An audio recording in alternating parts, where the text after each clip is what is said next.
Welcome back, everybody. This is The Undefeated. This is Tyler. Alongside me is Mario Clark and Leon Hurst. What up, y'all?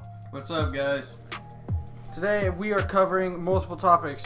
We're going to start out with college football and what we thought of this previous weekend. Then we're going to hit the NFL. We're going to give you our NFL predictions. Then we are going to give you our predictions of what this first NFL weekend is going to look like. So let's get this started. The first weekend of college football was amazing, people. I tell you what, it was better than I expected it to be. The Nebraska game was close. Actually, a lot of us expected that. That Alabama-Florida State game was very good. We expected it to be low scoring. Great defenses facing one another. Sad news, DeAndre Francois went down. He's out for the season. Texas, not looking so good. They had a rough start, but we did see a lot of good things in. Arkansas, they did play Thursday night. They did what everybody expected to do against Florida A&M. Ohio State, slow start, but ended up returning to their form and playing the way Ohio State does. So all in all, we noticed when we were watching college football that the teams not playing Power 5 conference teams did what they had to do. They took care of business. They smashed these smaller conference teams, and the teams that had to play these Power 5 conference teams like Texas, they struggled. Typically in the first half, I'm going to say. Texas, maybe the whole game, as we noticed. I know you guys are going to bash on me on this later. But then we have these games like Alabama, Florida State, which we really get to see what they're about. And we see that Alabama's returning to their form once again. And UCLA pulled off a good victory last night. Yes, UCLA down 44-10 comes back. They were down by 34 with 4 minutes left in the third quarter. So, I mean, what's your biggest take from this college football weekend, really? Well, with the UCLA comeback, I'd just say it's just discipline. Just go hard until the whistle every play and just never give up. Apparently, Texas A&M took that to their head, having a 34-point lead, and just thought they could slack off. You really can't slack off. UCLA is not a terrible team, but basically you just got to go your hardest no matter who you're facing and no matter how big the lead is, to me, because you never know, something like that could happen. I agree. Thing is with Texas A&M, they have been looking at firing Kevin Sumlin. He's been on the hot seat since last year. They were actually thinking about firing him at the end of last season. Instead, they kept him around, and boom, you keep him around, and all of a sudden he blows a 34-point lead. I feel like that game just decided his future at Texas A&M. He should honestly just be asked to resign. Being a coach in Texas is one of the hardest things to do. Well, one thing you guys got to look at is the quarterback for UCLA. He's a very good quarterback. He's one that can bring that team back without a problem. I love Josh Rosen. However, is he that quarterback that's a Jake Browning? Is he a Sam Darnold in the Pac-12? If you're Texas A&M, I think it looks bad letting someone like Josh Rosen come back on you. Yeah, I agree. And if he's really a good quarterback, he wouldn't have been down 34 points in the first half. My take is on that is the fact that everybody starts out the season, everybody's got their nerves going, the adrenaline's flowing. Once you get testing the waters, see what's going to come about, that can easily bring back another team once you planned out the other team's figurization or what they're going to do on the field. So, all in all, it was a good weekend. Yes. Particularly, let's touch on Nebraska real quick. I want to talk about where we are from, where we are living in Nebraska. They did look good. They were solid on offense. Tanner Lee, 19 for 32, 238 passing yards, 2 touchdowns. Trey Bryant really surprised me because I did not know who they're going to come out with running back. He had 31 carries for 192 yards. That was one of the top this weekend. And he had a touchdown with that. I think they really improved on the offensive line. I think they played better than what I expected. I thought Tanner Lee was kind of going to get destroyed back there. He rarely got touched. The special teams, it's Nebraska. Their special teams is always very good. Caleb Lightbourne really stepped up his punting game. I like their special teams, and we even had a kickoff return by Spielman. Very, very good. My problem with Nebraska is going to be their defense. Yeah, they let up too many points against Arkansas State. 36. Yeah. I know Arkansas State's not a pushover team. They're really good in the Sun Belt Conference, but you're paying a team that much money. You should not allow them to score 36 points on your defense. And yeah, they just need to work on it. If they work on their defense, I feel like they'll be a pretty decent team this year. But you can't allow little schools to like basically make your defense look like it's a ragtag team out there. No, if you look at Penn State, they shut out Akron. Yeah. I look at it as I talked to a friend of mine that's a big Husker fan, and with that defense, like he was quoting, was the fact that they keep on jumping back and forth from a 4-3 to a 3-4. Well, after confusing players, your linebackers and everything else, it's going to throw them off a little bit. I think once they get used to this defensive playing scheme, I think that they'll come along. I know they've got some good rookies that have come aboard. I think that they can get the job done. My thing is, too, is why not use Wilbon more than they did? Wilbon rushed he rushed 2 times for over 8 yards per carry. He was used twice.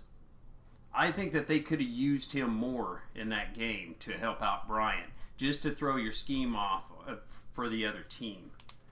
I don't mind the Wilbon, what you're trying to get from there. I like Wilbon. I think he's a really good running back. However, Trey Bryant is doing his job, and heck, he ran for 192 yards. That's what we want. I do agree, but So. There's, in my opinion, you're also punishing that number 1 running back. Let him get some air. Throw off the scheme by putting in another running back, maybe drawing another play. Maybe he's better at, Ben will show his skills better off on the field. I do not know. He could be faster. Yeah, I'm going to go back to you about their defense, how they're switching in and out of defensive schemes. I feel like they had 6 weeks of preparation for this game to find one good defense. They shouldn't have to, especially against Arkansas State, have to keep changing their defense to find which one sticks. So they're a pretty good defensive team. They should just go out there, have one defense, and just stick to it, and just be able to perform well out there with their defense that they have. Like if you're a good team, you should be able to just adjust to diversity of defensive schemes and all that. I really came into this game thinking our secondary was going to be good. I thought Nebraska was going to have one of the best secondaries in the Big Ten, to be quite honest. I like Joshua Kalu. I like Lamar Jackson, who we just got from a recruit. He's supposed to be one of the top. I didn't see much out of him. Sure, we had that one interception against Arkansas State, and of course it was the veteran Joshua Kalu, who we all expected. So I think he does fit well at the safety position. However, this 3-4, it's hard to switch to, and playing a 3-4 in college is very hard, I would have to say. But if you notice, there are a lot of teams switching over to that. Arkansas just recently did too, same as Nebraska. I don't know how well it's going to work. It'd be nice to see what happens, but I know with Nebraska's cornerbacks, I believe that them guys need to rise up to the occasion. I think that they could be better. I know that's a big sign for help right there. Anything to help them out. Yeah, I don't know. That 3-4 scheme, to be quite honest, I don't like it. I'd rather have a 4-3 scheme where you have 4 linemen out there. I just think having those linebackers stick in coverage is hard enough on them when they already have to try to stop the run, which college football is heavy on. Yeah, I guess the defensive coordinator knows something we don't know. I guess, and taking it back to that 36 points from Arkansas State, that's horrible because we now go into Eugene, Oregon. Royce Freeman. Yeah. 150 rushing yards for 4 touchdowns. And a 77-21 win. So, let me tell you, people, we're going into something much tougher than Arkansas State. We had Arkansas State at home. We let up 36 points, and now we got to go to Eugene, Oregon, which Oregon just won in Eugene, Oregon, 77-21. We got a matchup on our hands. we should also we also have to talk about UNLV getting upset by Howard. Who would have thought that would happen? How do you pay a school $600,000 to beat you? That's just Cam Newton's brother. Cam Newton's brother is being himself. If you have someone like that caliber of talent on your team, come on, Howard. Yep, I think Howard's gonna have a very good season being under his hands. Now, the Texas Longhorns. So we're on to my team. In all actuality, after having a good day to think about it, I don't think the Longhorns played that bad. They played a Power 5 conference team who, if we really do think about it, Maryland has made great changes. Their head coach has improved on the record ever since he's been there. This is his second year. So, I don't think it's time to panic just yet. Bouchel had a very good day. 34 for 52, 352 passing yards, and 2 touchdowns. Colin Johnson, who I love at the wide receiver position, who I think is going to be number 1 or number 2 in wide receivers out of the Big 12. James Washington, I think, is your number 1. But Colin Johnson had 7 receptions for 125 yards and a touchdown. That's not bad. That is not bad. I think if we're Texas, we need to find the running game, and that offensive line needs to find discipline. See, I'd have to disagree with you. I mean, Texas didn't play horrible. I'll give you that, I guess. But they shouldn't have lost that game. They, I mean, for a quarterback to throw 52 throws, that's outrageous for college. That's why I said we need to find our running game. Yeah. And also, Maryland's ranked 8th in the Big Ten. Nebraska also beat them last year. Texas has a pretty solid program down there, but there is just honestly no excuse for them to lose to Maryland. I agree, but we wouldn't have lost if this offensive line finds discipline. We have a holding call that takes back a touchdown. We have a holding call that takes us back from 5-yard at the 5-yard line to score a touchdown. So that is basically 2 touchdowns being taken away, and that would win us the game. Yeah, I agree. Their offensive line does need discipline. I'd probably just, if I was Tom Herman or whoever the offensive line coach is, I'd probably just make them run for every yard they got of holding. That's a run, honestly. Get it through their head. Holding's not okay. It basically costs them the game, like you said. I agree. I mean, it costs them the game, but then again, it also doesn't cost them the game when my defense is letting up 51 points to Maryland. Yeah. To Maryland. Well, you also can't really knock on the defense, though, also, because Maryland does have one of the best running backs in the nation right now, so... But I mean, you should eventually be able to stop the running game and then make that quarterback pass, which he's not very good at. The person who had the most amount of touchdowns on the team was a cornerback, Holton Hill. A pick 6 and a field goal block for a return. That's not saying much for that Texas offense. Well, at least we know Texas secondary is good. I would, my take on it, guys, is I kind of agree with Tyler. The game itself was not played that bad. It's just they doubled the penalties of what Maryland did. I think that they probably could have won that game.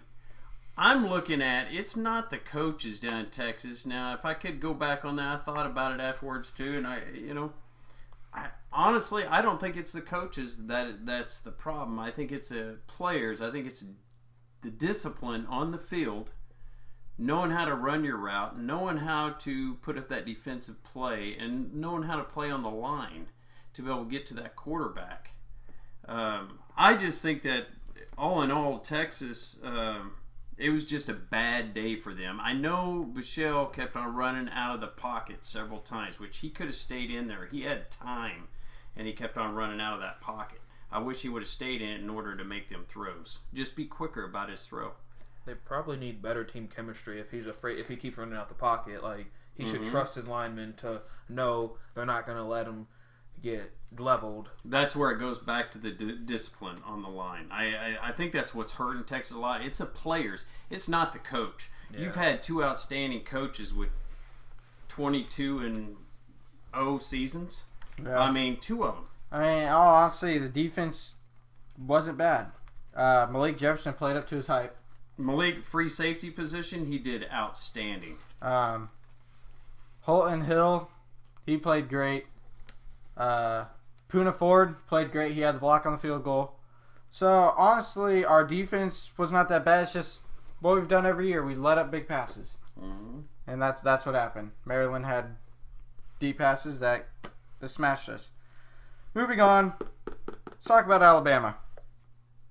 Because to me, they look like the same usual team. They do. They really just need to just try to convince Jalen Hurts to stay in the pocket. Because if he wants to have a future in the NFL, he needs to learn to just sit still and just, once again, trust your linemen.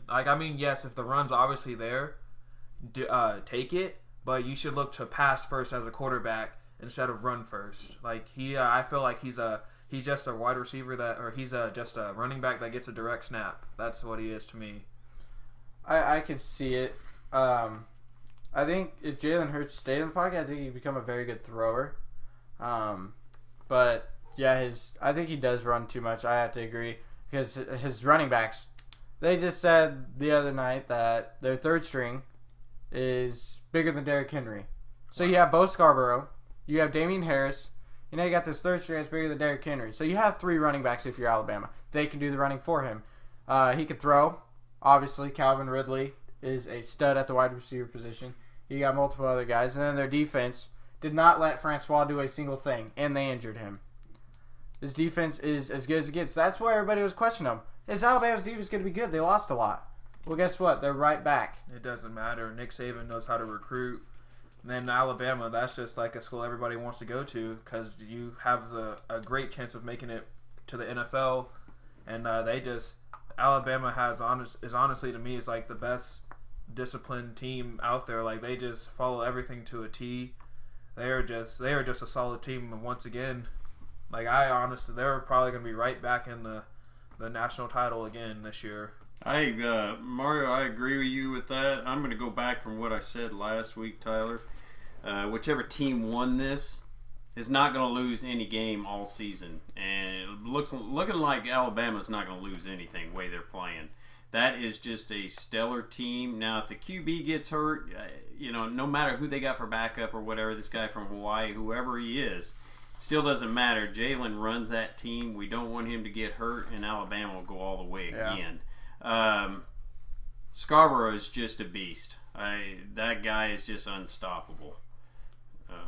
And I have to throw in Florida State real quick. I have to feel bad for them losing DeAndre Francois. They had so much potential this season, but yet they really need to find an offensive line. Why does he get injured? It's because their offensive line let Francois constantly get hit by these NFL caliber defensive players. He is not going to survive against Alabama. Yeah, I really feel bad for their season. I feel like they're probably going to go 6-6, maybe one more win, one less loss. But fortunate for him, he's a sophomore, so he still has 2 more years and he still has the rest of the year now to come back from it. But yeah, that's not okay. Anybody, if you don't have good blockers, you'll get injured. So for sure. But it's just unfortunate it happened to him. Let's move on. Let's talk about these Big Ten teams. Let's start out with Michigan because they had the spotlight Saturday afternoon at 2:30 against Florida. Rough start for Wilton Spate. 2 interceptions. They both got returned for a touchdown. That was Florida's only touchdowns. Malik Zaire looked absolutely horrible for Florida. So, what did Michigan have to do? They had to rely on their running back. He did show up. Over 100 rushing yards. I did not expect that because I see Michigan as a passing football team. But this running back is awfully good. And their defense eventually showed their true potential. Once again, they had everybody returning. They're going to be one of the best in the nation again. They were number 1 last year. They might return to that this year. Yeah, I just think that Spates was just getting the nerves off. You're playing against another very good team. I think once Spates gets going, I don't think there's going to be no problem for Michigan. Yeah, it's probably like every other team over the past weekend. It was just first game jitters. He just had to find his fill, and then he just took off. But I mean, I don't know. You can't really start off that slow against teams. Like you may like I know like sometimes you get lucky, but other times if you get a team's team defense going, it's not really looking so hot for you. Also, it's like Hey, let's bring up Ohio State then. If we don't want to start off that slow, let's bring Ohio State into this because they started off awfully slow, losing at the end of the first half against Indiana. Nobody saw that coming. And, I mean, obviously, second half, Ohio State returned back to their national championship form, and they shut them out. Well, honestly, even from last season, Ohio State was a second-half team, though. So, like, they always start off slow in the first half and then come out in the second half. If you do that, and we saw what Penn State can do, Penn State is the best offensive football team in the Big Ten. We know that. Or Wisconsin. I like Wisconsin, but I just don't think their quarterback is... Hornibrook is nowhere near Trace McSorley. We can all agree on that. That's the only reason why I put Penn State above them, and obviously Saquon Barkley. Yeah, that man. He's a freak. Yeah, he is one.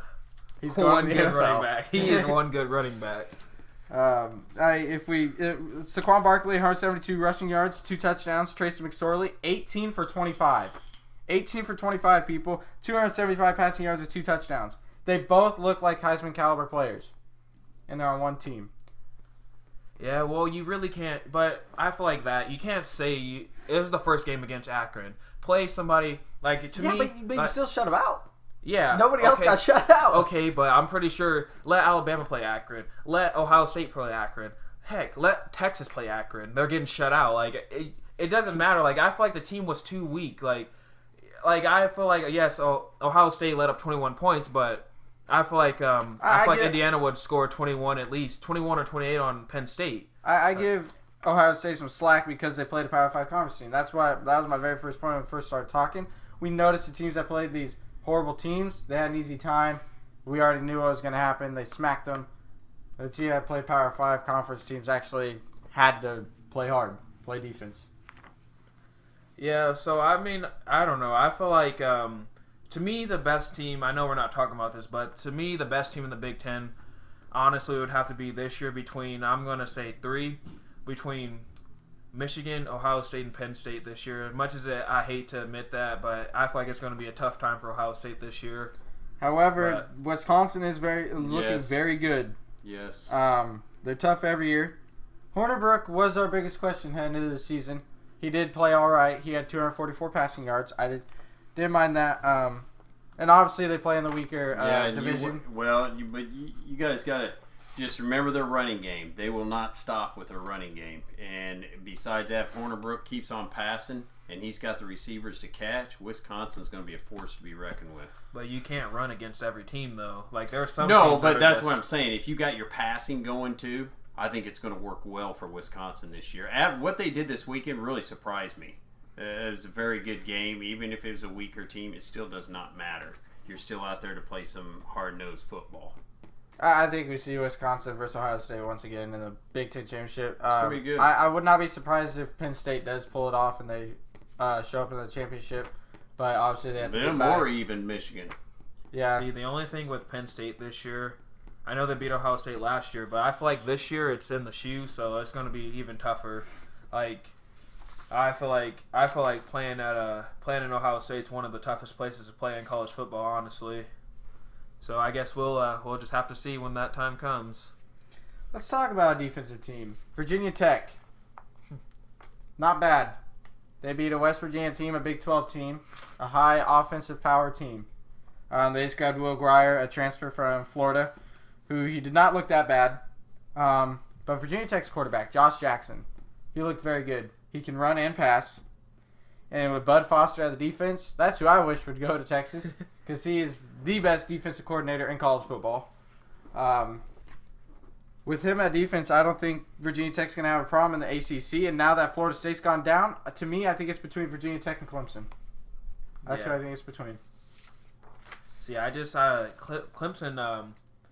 I see Clemson getting back to where they did, but probably not the college football playoffs this year, just because, I mean, their quarterback he still looks good, even though it's not Deshaun. He looked just as good. But I feel like there's just that one little obstacle they're going to run into, and it's not going to allow them to get to the playoffs this year. That one obstacle could be Georgia. Yeah. Georgia is looking very well. So you're talking about Clemson. However, they ran 6 different running backs on Saturday. 6. Which is crazy. And I believe 4 of them had touchdowns. 1 had 2.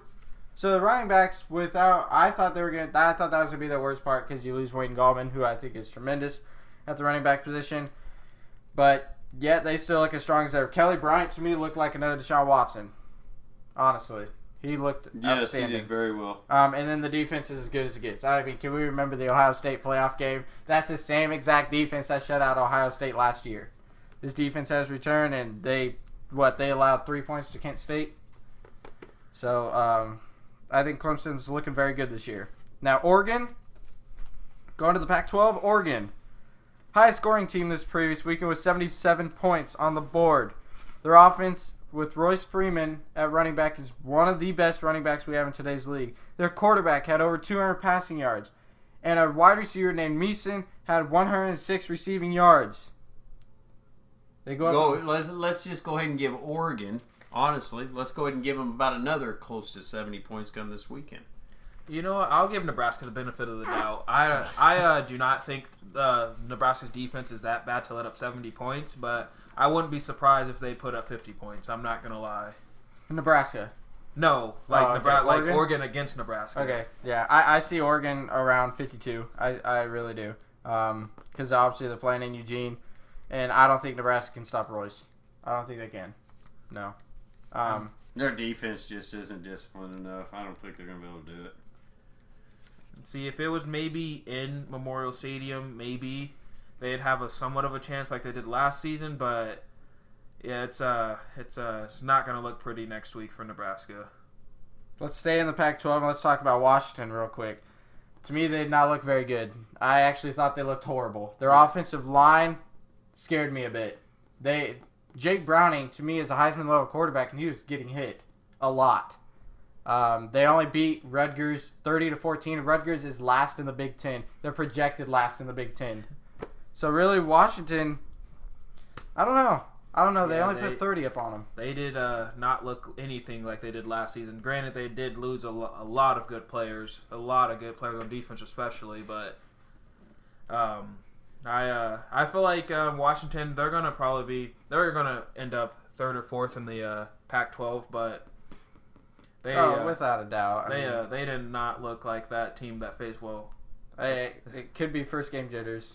Yeah, like a lot of. They better teams. hope for their. Yeah, I think Stanford, USC, Oregon's got them beat. Possibly even Oregon State if they play like they're going. You mentioned USC. We can all agree they looked horrible. Mm-hmm. Yeah, they did. They let up 31 to Western Michigan, and Western Michigan lost P.J. Fleck and Corey Davis. So they lost their 2 most important pieces at Western Michigan. You still left 31 to Western Michigan. You're in a close game until the last 5 minutes of the game. Sam Darnold, who everybody thought was going to be the best quarterback, he looked like a Division II quarterback. He played absolutely horrible. He had 0 passing touchdowns, and he had 2 interceptions. They had to rely on Ronald Jones, their running back, who had 159 rushing yards and 3 touchdowns. So, really, USC, I don't know. I had them coming out the Pac-12, but then again, I don't know. Pac-12 is looking so iffy. Every single Pac-12 team won. They went undefeated this last weekend. However, they did not look strong. They did not. They look like they barely escaped. Like a lot of luck was on the Pac-12 side this past weekend. Yes. Now Oklahoma State, however, that is not luck. that team's offense is right now looking like the best. Them in Oklahoma. Mason Rudolph, he had a Heisman game. 20 for 24, 303 passing yards and 3 touchdowns. Justice Hill, that running back, 132 rushing yards. And James Washington, the wide receiver, who I said the best wide receiver and quarterback duo, James Washington had 145 receiving yards and 2 touchdowns. That defense did struggle against Tulsa, but it doesn't matter. Can you keep up with Oklahoma State's offense? I don't think anybody can. In the Big 12, I'm only looking at Oklahoma that can withstand them in offense. Just because I know that Baker has got a good running back in there, and he does have a wide receiver. Adams is a running back. He did very well. I don't know who the receiver was, but they had a very good game, too. I think they're the only contention for Oklahoma State in the Big 12 as of now. Yeah, I didn't mind Oklahoma's play. Baker Mayfield played great. I'm not a big Oklahoma guy. I don't know. I think Oklahoma is going to struggle against the big teams, particularly teams like Ohio State, Oklahoma State. But I think they're going to find easy ways to win besides the big games. However, LSU, they did analysts, multiple other people had BYU actually having a chance to win against LSU. Yeah, LSU shut the door on that assumption. By quick. far the best defense in college football. Yeah. Shut BYU out. BYU never had a chance. I think that's the only team that is in contention with Alabama in the SEC. Of course, LSU does have to go to Alabama this year. Yeah, it depends on how Geis plays. I mean, Geis just had 122 rush yards, 2 touchdowns, but can you do that against Bama?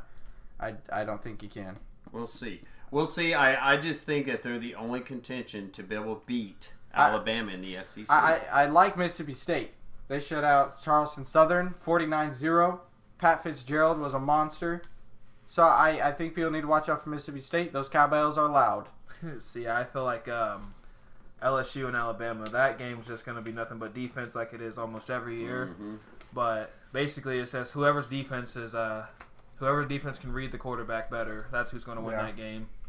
Honestly, and I feel like if LSU beats Alabama in that game, I feel like LSU is going to be in the playoffs this year. Mm-hmm. So it's going to be... That's basically who's ever coming out of... Whoever wins that game is who's coming out of the SEC to me. I can see it. So all in all, I mean, this was obviously a great college football weekend and a much anticipated weekend. Obviously, everybody was excited for the college football season to be back. But then next weekend, we even got a more anticipated. I'm even more excited for this next weekend. We have Oklahoma. They're traveling to Columbus to play Ohio State. That's going to be a very good game. We have Clemson going to Auburn. That's going to be. I don't know. I honestly don't know who's going to win that because they both look very good. And then you have Stanford and USC. That's going to be good. That to me is going to really tell me what USC is about, what Sam Darnold's about. That game's going to kind of tell us what the Pac-12 is about. So, but don't leave out. Even though one's my team, that is my favorite team, which is the Arkansas Razorbacks. Do not forget that team against TCU, how that went down last year. I think the same thing could happen again this year. It's going to have everybody on their toes. It's going to be one of the best, well-played college football games, I believe. Well, we'll figure out what Arkansas is about that game because obviously we did not find out what they're about this first game because they had to play a weak team. And then TCU with Kenny Hill. Very good. Yeah, that. So we'll see what that game brings. Obviously, it's going to bring a good game that's on in the afternoon at 2:30. The rest of the games that I mentioned are at night, 7 o'clock or later. Let's move on to this NFL playoffs. We're going to give you our predictions of who is going to be in the playoffs and kind of who just like misses the cut, I guess. So, let me start this off by saying... Or should I say, let me start this off by giving you my AFC playoffs. I got Patriots at number 1 seed, just like everybody else. They're 13-3. I see them losing 3 games. A lot of teams maybe 15-1, 16-0, 14-2, but I see them losing 3 because it's football. You're going to lose, and you're going to lose some bad games. 2nd seed, the Steelers. At 11-5, I think that they have a veteran quarterback. I think they have the most prolific offense with Le'Veon Bell and Antonio Brown in the AFC. So you got to watch out for those two. See, I feel like I would have to agree with you for your first 2 picks out of who's coming out of the AFC. I'm just going to go ahead and say the rest of mine. I'd probably have to say, in no particular order, Houston. They're going to be a great defensive team in that division this year again. Go ahead. I don't like Houston. I'll touch on that in a little bit. I feel like Tennessee is going to be pretty good this year, even though I hate to admit that they're looking pretty strong. Oakland and Kansas City, I feel like those are going to be some pretty good teams to look out for this year coming out of the AFC. Okay, the AFC, I beg to differ on the number 1 spot this year. I really do think that Pittsburgh's going to come around, and they're going to steal that title this year from the Patriots. They got the weed smoker back, and as long as he stays off of that, that's a heck of a receiver to use on the side too, besides just Antonio Brown. The quarterbacks aren't real strong, but you also got to beware. If Gronk gets hit one hard time, that's their main receiver right there to bring down. If he gets hurt, you've already lost Edelman. If he gets hurt, Brady has one other guy to go to in that receiving core. So one of the other main ones. But I think Steelers are full to move on this one. And plus, I'm looking also Ben possibly thinking maybe this could be his last year, and I think he wants to go for it. I'm going to go with Steelers on top at 1. I'll go with the Patriots at 2. And in 3rd, I'm looking at Oakland Raiders. In 4th, I'm looking at Texans. At 5th, I'm looking at Titans. And at 6th, I'm looking at the Chiefs. There's my AFC East. I'm going to tell you why you're wrong with the Patriots at Patriots number 2. Steelers defense is horrible. Their coverage I do not like. I love their pass rush. Their coverage is horrible. Everybody knows that. Mike Tomlin knows that. Mike Tomlin knows he needs to turn that around, so that's why I have Patriots number 1. And then Patriots obviously have the best head coach in football. But just remember who the Steelers just brought on as a quarterback. Yeah, they wanted him because of that defense. I like Joe. I do love Joe Hayden. Yes. And let's not get this wrong. He is older, but they said, though, that's one reason why Stephen A. even talked to him and said, hey, over the last few years, said, hey, we need to work on that defensive coverage in the backfield. And that's why they bring him on. But I just don't think one player is really going to turn around the entire defense. No. You've got your other cornerbacks. There's one other good one that's on there besides him, besides Joe Hayden. Yeah, William Gay. Yes, William Gay. We'll see what happens. Okay, so obviously we're split with the Steelers, Patriots. I have Patriots 1, Steelers 2. My 3rd is Raiders, along with you guys. Raiders, they have a lot of hope this year, and I think it's going to pay off. Their offense is going to be one of the best in the AFC, along with Patriots, Steelers. And Amari Cooper's hot right now. They're looking very good. My 4th is the Titans.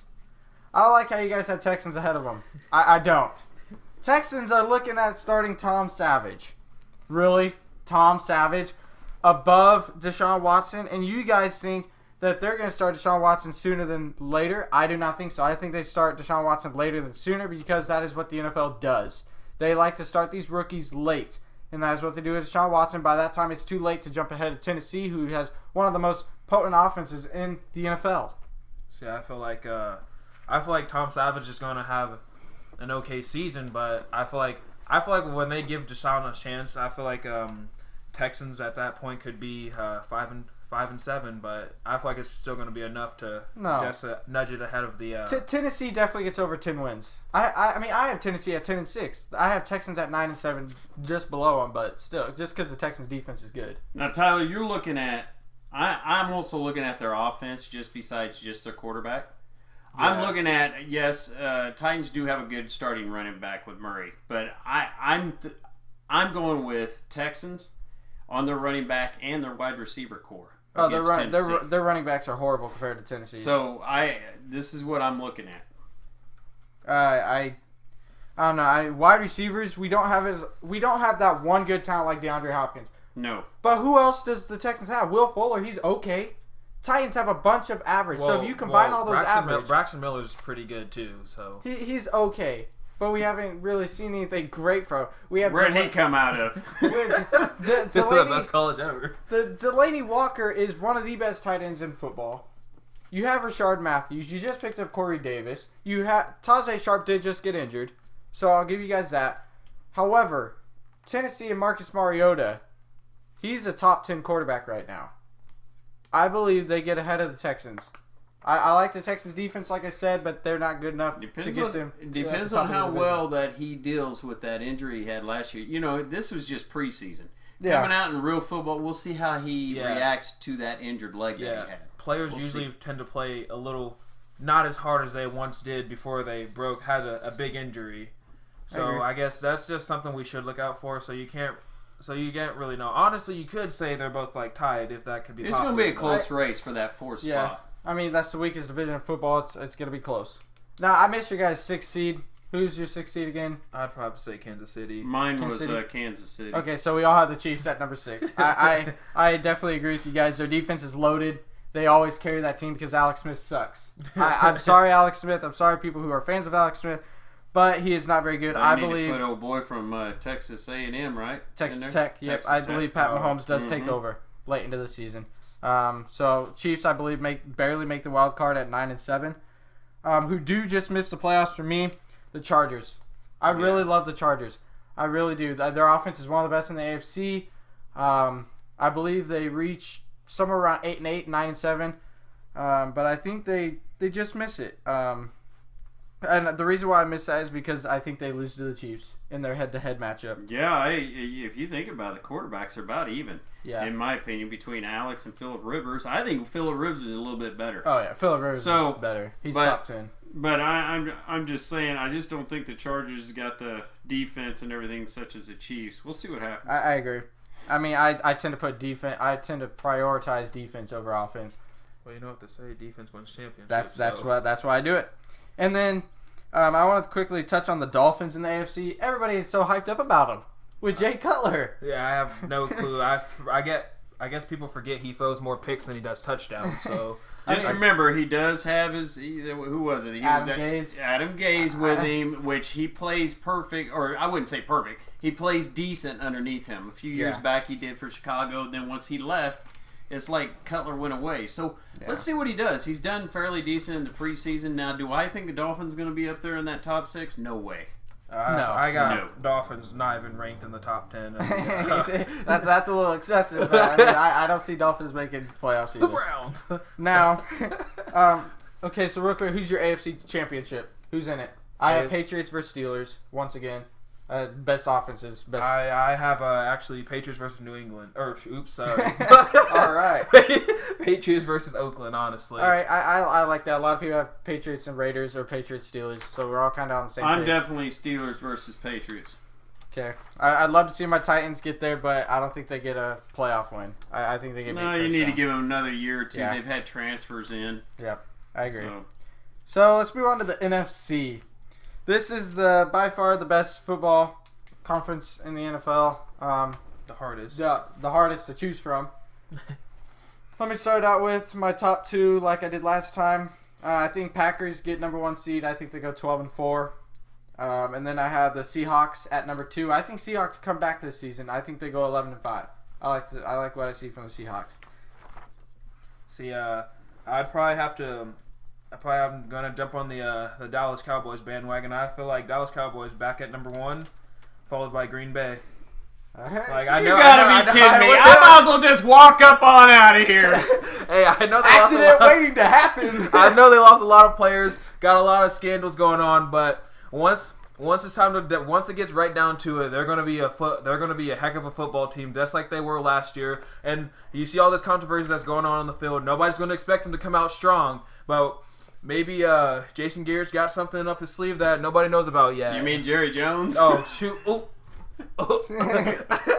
Sorry guys. But anyway, Jason Garrett, he doesn't even coach. hey, you never know. But I feel like Dallas Cowboys are going to be right back up there. Not as great as a record, but I feel like they're going to be right back up there. Okay. So you just gotta wait. All right. I'll give you my top 2.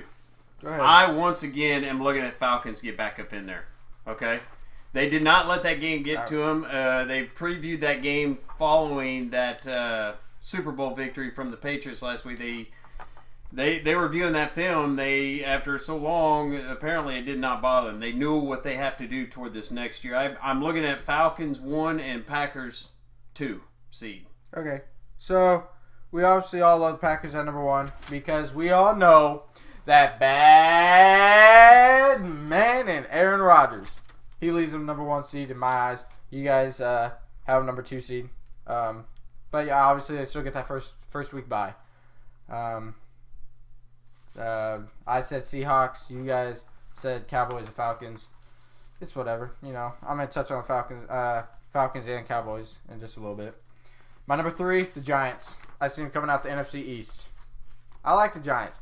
I love their defense. By far the best defense in the NFC East. Landon Collins leads the way. JPP on that line. Very good. I see. And then you obviously have Super Bowl quarterback in Eli Manning there to help out that offense. And then you obviously have great wide receivers. You have Brandon Marshall, Odell Beckham Jr. If they, obviously, they'll get healthy. They'll return. And then my 4 is the surprise Buccaneers. I have Buccaneers winning the NFC South. The Falcons and Panthers. I have them at 11-5. I just think Jameis Winston, I think he's going to have a great season this season. I think he's going to play great. He's going to take down his interception numbers, and Bucks are going to get number 4. See, real quick, my number 3 would actually probably have to be Falcons, and I'm on the fence between Tampa Bay and Carolina this season. Honestly, I feel like Cam's also going to turn it around this year. I feel like he really over this offseason he's been talking about he considers himself the best quarterback, so I feel like he's going to go out there and play like it. He has a new team to work with. I feel like he's gonna show us something new this year, and so I'm not for sure yet who's gonna take that 4th spot for me between Tampa Bay and Carolina this year. So I guess it's gonna be a hell of a battle. My 3rd and 4th spot is Seahawks, 3rd seed. It looks like Russell Wilson's coming back to normal again compared to last year. So I'm looking at them at 3rd seed. I'm looking at Cardinals at 4th. Cardinals is always strong. Who knows? We'll see what happens. We'll see what Carson Palmer can do, what he can pull out of his magic hat. All right, I'm gonna real quick touch on Cardinals because I don't even have them making the playoffs. I just don't think they're consistent enough. I don't like Carson Palmer at the quarterback position, to be honest with you. To me, he's a great deep passer. Like, he can throw a Hail Mary as good as Aaron Rodgers.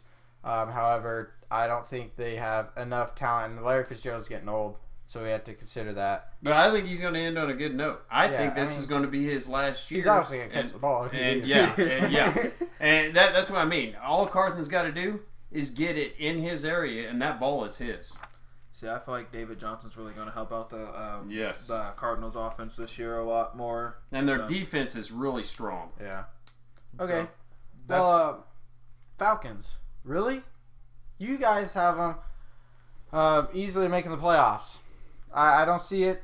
I think they have a hangover from the Super Bowl. I mean, you lost a 28-3 lead in the Super Bowl. And you guys think they're going to come around and get a first week bye. I do not think so. They have the best offensive football, so they do make the playoffs. But I see them wild card. I see them at 10-6, a game just behind the Buccaneers.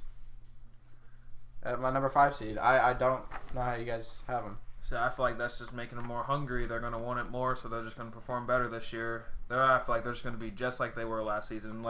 And honestly, the division that they're in, it's not really a hard division. So they're going to be in an easy division. So they're obviously going to come up top to me, the top of their division. So that's why I got them. Okay, so and who's your 5 seed? Who's your wild card or your 5?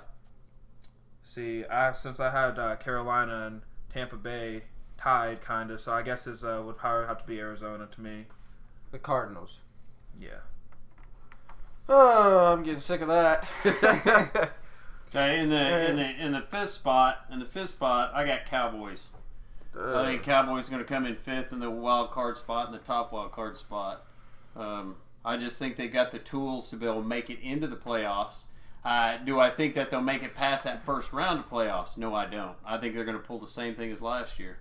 I don't know. Every year, for many years, it's just happened that way. They make it to the playoffs, they get kicked out after the first round. I have to agree. How about them Cowboys? Because, I mean, I have them 9-7. I have them same exact record as the Giants. They're both 9-7, but obviously I have Giants winning the head-to-head matches, so Giants get that 3rd seed. And I have Cowboys as 6th seed. I have no idea how in the heck you have the Cowboys at number 1 seed, Mario, but no way. No way. Dak Prescott does not have the year he had last year, and hey, obviously they still have a good enough team around them to get to that wild card, but they don't win the first round. But why not? Dak Prescott, none of the offensive line is gone. None of the wide receivers are gone. He doesn't.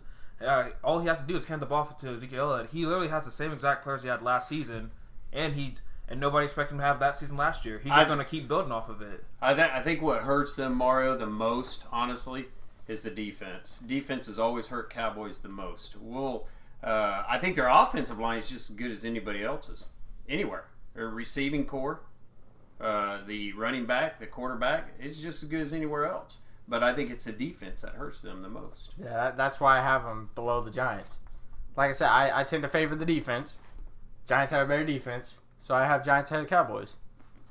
My 6 seed guys, I had a hard time picking. I had like 3-4 other teams besides the Buccaneers. I mean, I even see a surprise in Philadelphia. But like I said, I chose the Buccaneers for my 6th seed. But I had like even Philadelphia possibly having a chance of getting in there. There's a couple other teams I don't got to the top of my head, but I think that Buccaneers will pull off that 6th seed, clinch a spot. Okay, I like the Bucs. I do. I think they have a lot of potential this year. All right, and so real quick, the teams that I think are just going to miss the playoffs, I think Eagles are going to just miss the playoffs. I know you just mentioned them, how you were having a tough time maybe putting them in there. But I just don't think they're good enough to beat a 2-time Super Bowl champion and Eli Manning and the Giants. I think they go 1-1 with the Cowboys. So the Cowboys do edge them out to make the playoffs. And then the Lions, I think, just miss it. I like what they have going on there. They just paid Matt Stafford what he deserved. However, that was the other team that I had was contemplating is Stafford's team. However, I just don't think they have enough talent in the NFC to get there. No. Yeah, they just need new wide receivers, honestly, or a little bit better. And then I know we all like the Vikings, but really, can they figure out their quarterback situation? No. Sam Bradford, Teddy Bridgewater. Can Teddy Bridgewater get healthy? Because Sam Bradford is horrible. It almost seems like Teddy Bridgewater. It almost just seems like it's almost like he doesn't want to play. It's like he wants to collect the money. It's like he come out of college and now he's like fear. Yeah. You know, it just doesn't seem like he wants to play. And then you were speaking of the Panthers, Mario. I had a tough time. I wanted to put them at number 6, but then I had to put the Cowboys there because I think Cam Newton's going to do a little bit better this season. I think he's going to turn it around. That was the 3rd team that I had just looking at. I can't. Yeah. It's hard for that 6th spot. Yeah. Panthers are shaky on defense, so they don't make it, but I do like their offense and what they're going to bring this year. Who you got for NFC Championship? I got Packers, Falcons. I think Falcons, by the end of the season, they get over that Super Bowl hangover. I think Falcons make it, and it's Packers, Falcons. So I'd probably have to say a repeat of, actually, I don't know what the year is, but I'd have to say Seahawks and Green Bay championship. I don't mind it. I like Seattle. You said Seahawks and Green Bay. So are you kind of changing your attitude with Dallas there, Mario? No, I know. I just said they're getting to the playoffs. I didn't say that. I didn't say anything about them winning. I just said they're getting to the playoffs. Okay. I just said that's it. All right. I'm looking at Falcons and Packers. I'm just looking at Falcons fighting back to get that title this year. Okay. Yeah. Super Bowl, real quick. Super Bowl odds. What do you? I have Patriots, Packers, and then obviously Patriots coming on top. I think Patriots win it all. I honestly, I feel like Patriots are going to the Super Bowl, but I can't really tell who's coming out of the NFC. I'd probably have to say, honestly, out of whoever wins out of Green Bay and Seahawks is going to face the Patriots, but I don't know who's going to win out of that. Good choice. So, good choice. I've got this year I'm going with Steelers just pinching off Patriots, and I've got them going against Falcons for the title. All right, you got Falcons winning. No, I do not. Oh, I got Steelers. Come on, man. Come on, man. All right, I've had enough of that. Let's just stop talking playoff football. And let's move on to what we expect from this first weekend of NFL, because we don't have to be talking about specific which teams are going to dominate, which teams are actually going to look bad. Specifically, I guess we could talk about what do we expect from a player standpoint. Is Ezekiel Elliott going to be there? Are these players, how many are actually going to kneel? Are we going to see more white players kneeling? And then we could also, I guess, talk about like game predictions. Like we have Patriots, Chiefs, who actually kick off the NFL weekend on Thursday Night Football. Well, if you go back to the kneeling situation, if you notice, the Browns did that, and it was, of course, course, in front of the flag and so forth. The Browns coach pinched that real hard. I do not see it foregoing anymore just because they expect these guys to go do the demonstration outside of the stadiums and so forth, in front of town halls, where they need to go, in order to get the point through to the police and whoever else that's out there that's bashing. So I don't foresee him continuing on with that, because also they're trying hard to bring Colin back in there, which can be a good 5 or 6 quarterbacks in the NFL for a starting position. There's no doubt in my mind. Yeah. See, I feel like, yeah, I kind of agree. I feel like it's not gonna be as like a big of a thing, because not many teams did it over in the preseason. Mainly just the Browns and a couple other players individually. But so I feel like it's not gone completely, but it's not gonna be as a huge thing as it was last season. No, it's definitely not going to be as big as it was last season, but I think we see more white players protesting in regular season, because it's obviously more people watch the regular season, so they're going to be trying to send a bigger message. So I think we see more white players kneel. As far as the Ezekiel Elliott situation goes, I think if he gets to play week 1, I think it's going to be awkward, that Sunday night football game. It's going to be awkward, because we just... And who do they play? The Giants. It could be a tough game for Cowboys. It really could be, because he's going to come back. I'm going to give Cowboys edge on that, but I think it's going to be rough on Ezekiel when he does come back, because you'd feel a little awkward coming back. It's going to be, knowing that you kind of got away from. I mean, I can't say if he did it or not. Nobody can say, but he did get accused of it. So I think he should at least get suspended a couple games, if at the least. But. See, I feel like he's going to get suspended, because I feel like the NFL needs to make their decision quick, because I haven't heard anything about it, and the season's happening next week, so they should really get going on that if he's going to play or not, because technically he's not suspended right now. So well, come Monday, Mario, that's where they're supposed to make this decision. And my opinion, I really don't think that he should be suspended. I don't think that he's at fault either, because the police had no evidence. They had one witness, which was the gal that supposedly said he did it. Well, that's his word against hers. So how can you say, yeah, you can get picks from anywhere? That doesn't matter. You know, I really don't think that he's going to be suspended. I think he's going to be back to play next weekend. Unfortunately, stuff like the Ezekiel Elliott storyline, this kneeling storyline, is going to steal the headlines of the NFL weekend. However, we do have great games. We have we have the New England Patriots playing the Chiefs on Thursday night to kick it off. It's going to be a great game. Obviously, I think Patriots win. See, I think Patriots win too, but not like a pushover game. It's going to be a tough game for the Patriots. Is this a home field advantage? Yeah, it's at Patriots. Yeah, I think Patriots will pull it off. I think being at Chiefs or wherever they're going to be at Arrowhead, I think it'd be a really tough, close game. But I think Patriots going to beat them by a good score. So. Yeah, and a game that's not so high level up there is the Bucs in Miami. But I'm almost interested to kind of see what's going to happen, because I want to see how James Winston does. And then is Jay Cutler really going to be good under Adam Gase? I don't know how that game's going to end out. I think Bucs win it. But it's going to be interesting to see how those two quarterbacks play. And Eagles play the Redskins. That's going to be an okay game, I feel like. Redskins are going to take it, honestly. Did you know, when we get back to that NFC part, that was another team that I had a hard choice. That was my fourth team, was Washington's. Because Kirk Cousins is a very good quarterback, and then he's got Jordan Reed out there.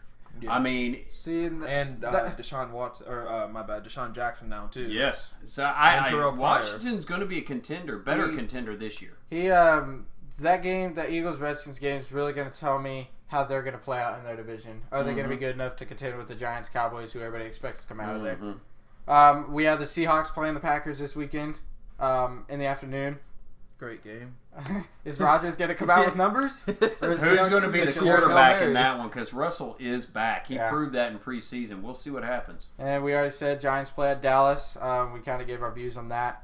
My Titans. To me, this is the most intriguing game. My Titans play the Raiders. If you like watching games where there's no defense and a lot of offense, watch this football game. Because both these teams' defenses are not very good and their offenses are very good. Beast mode is back. This is his first game back. Marshawn Lynch is back. And these quarterbacks, both of them, broke their legs at the end of last season. They're both back from See broken who will legs. play on him correctly. Yes. This game, I think, will be a very highly anticipated game. It'll be on TV, on CBS, at 12. It's going to be very good. I'll take Raiders. Yeah, I got Titans. Because we're playing at Tennessee, so Even if we're playing Tennessee, I'm taking Raiders. How do you guys think the Browns are going to do in their first 5 weeks? Browns, first 5 weeks, 2-3. I think they win 2.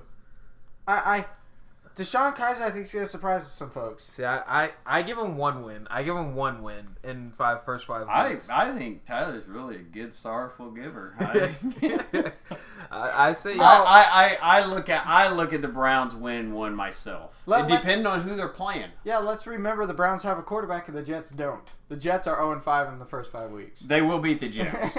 They will beat the Jets. That's my opinion. I think they will. All right, cool. Well, thank you everybody for listening to the Undefeated. I want to remember you guys. I want to let you guys know remember to contact me through the Facebook page at Undefeated Sports Talk Show or on the Twitter page at Undefeated _M, or you can contact me for comments and questions on the Facebook page or at my email tylerhurst20@yahoo.com. We will be back next week with many of the sports topics and all the news coverage. We got you. So talk to you later. We out. Peace. See y'all. We out.